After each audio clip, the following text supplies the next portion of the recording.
ছাত্ৰীসকল সকলোকে স্বাগতম জনাইছোঁ। এতিয়া মই নৱম শ্ৰেণীৰ আমাৰ সংস্কৃত পাঠ্যপুথি সংস্কৃত পাঠ সংগ্ৰহৰ মই তৃতীয় পাঠৰ প্ৰশ্ন উত্তৰখিনি তোমালোকক কৰি দেখুৱাবলৈ আগবাঢ়িছোঁ। প্ৰথমতে আছে, তাৰ আগতে মই আৰু এটা কথা তোমালোকক কৈ দিম। মই ইয়াৰ আগৰ যিটো ভিডিঅ' আছিলে সেই ভিডিঅ'ত মই এই লেচনৰ বিষয়ে সম্পূৰ্ণকৈ তোমালোকক বুজাই দিছিলোঁ আৰু মই আশা কৰোঁ তোমালোকে বুজি পাইছা। হ'লেও প্ৰশ্ন উত্তৰ কৰোঁতে অসুবিধা নহওক সেইটো কাৰণে মই তোমালোকক আজি প্ৰশ্ন উত্তৰ অকণমান বুজাই কৰিবলৈ আগবাঢ়িছোঁ। এতিয়া 1 নম্বৰ প্ৰশ্নটো আছে তৃতীয় পাঠৰ, উপযুক্ত বিশেষণ পদেৰে খালী ঠাই পূৰণ কৰা। ইয়াত বিশেষ্য দিয়া থাকে, আমি বিশেষণটো বহাব লাগিব। প্ৰথমত দিয়া আছে দেশসহ। দেশসহ পুলিংগ শব্দ, গতিকে বিশেষণো পুলিংগ হ'ব। বিশালহ দেশসহ। ধনম প্ৰচুৰম ধনম। बालिका क्षीणा बालिका। बुद्धि प्रखर बुद्धि। फलम क्लिबलिंग হৈছে, গতিকে মধুৰম ফলম। ঠিক আছে। তাৰপিছত আমি যদি 2 নম্বৰলৈ যাওঁ, উপযুক্ত বিশেষ্য পদেৰে খালী ঠাই পূৰণ কৰা। এতিয়া বিশেষণ দিয়া আছে, তাৰ লগত আমি বিশেষ্যটো বহাব লাগিব। দৰিদ্ৰ, কোন দৰিদ্ৰ সেইজনৰ নামটো আমি লিখি দিলে হৈ গ'ল।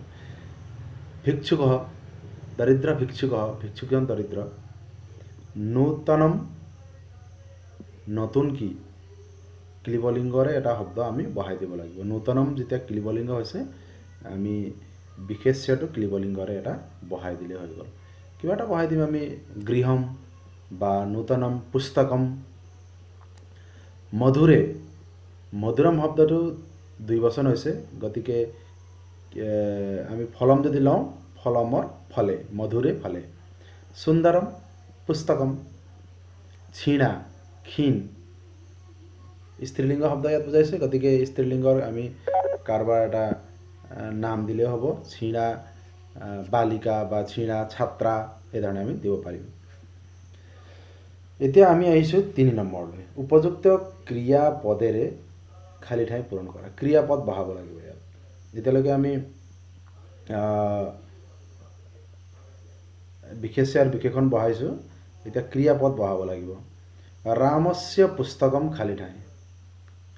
ৰামৰ কিতাপ, আমি কি এটা ক্ৰিয়া দিলে সেই বাক্যটো আমি সহজতে বনাব পাৰিম।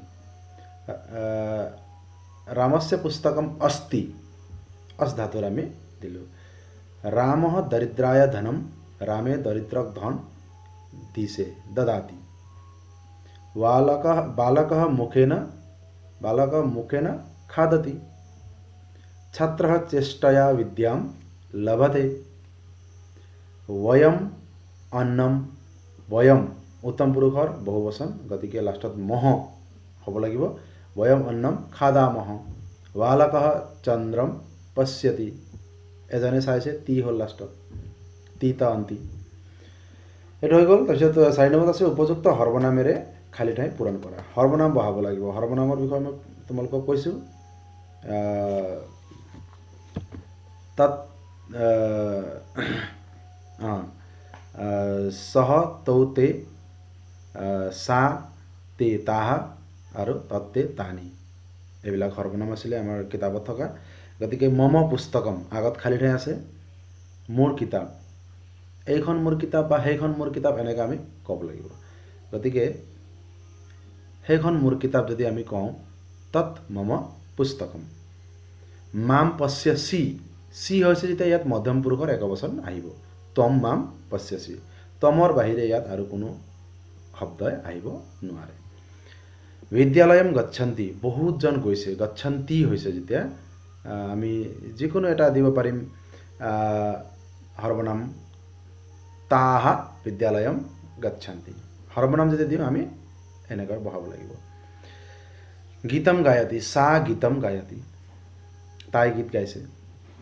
গৃহে নিবসামহ, নিবসামহ, গতিকে ইয়াত উত্তম পুৰুষৰ বহুবচন হ'ব। বয়ম গৃহে নিবসামহ, আমি ঘৰত থাকোঁ। তাৰপিছত 5 নম্বৰত আছে চুপ বিভক্তিৰ আকৃতি মুখস্থ লিখা।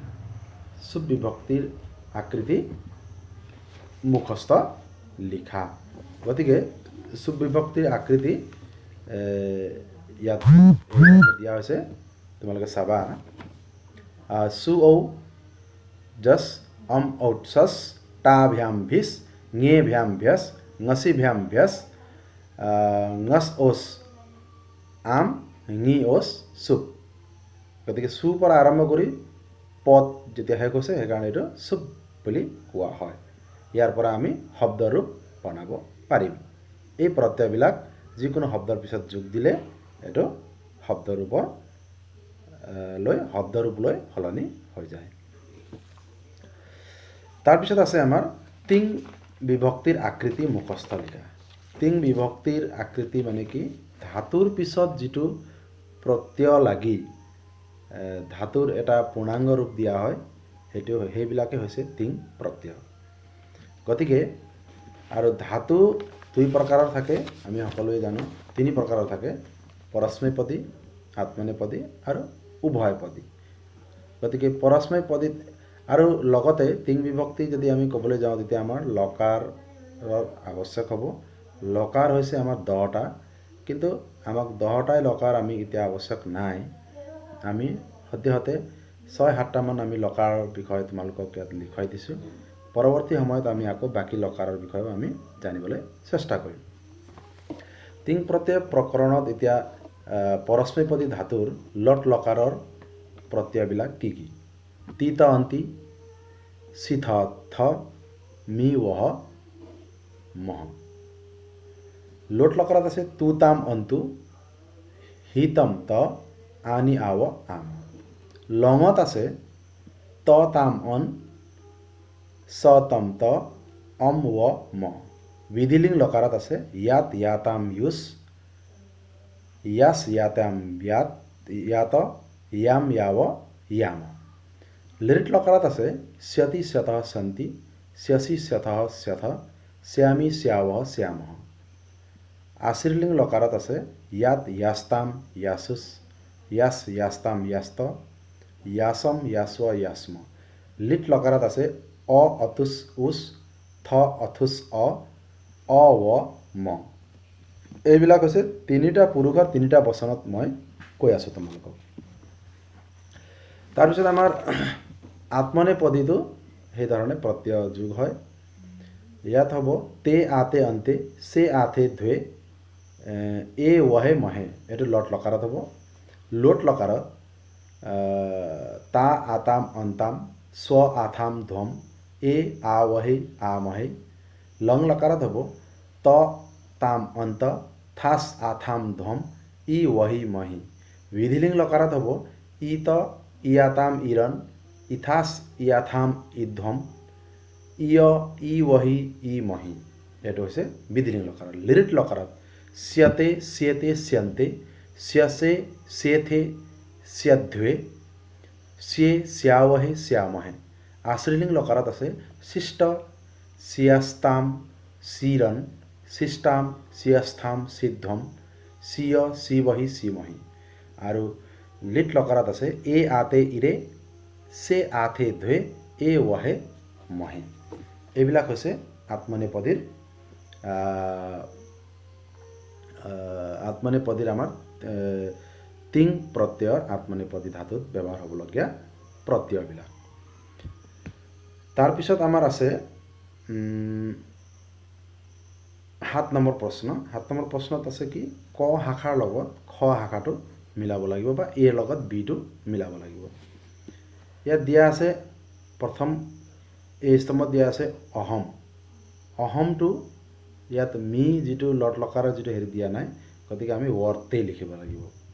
সহ, সহ হ'লে লাষ্টত অন্তিমত তি থকা আমাৰ ধাতুৰূপটো কোনটো হৈছে পঠতি।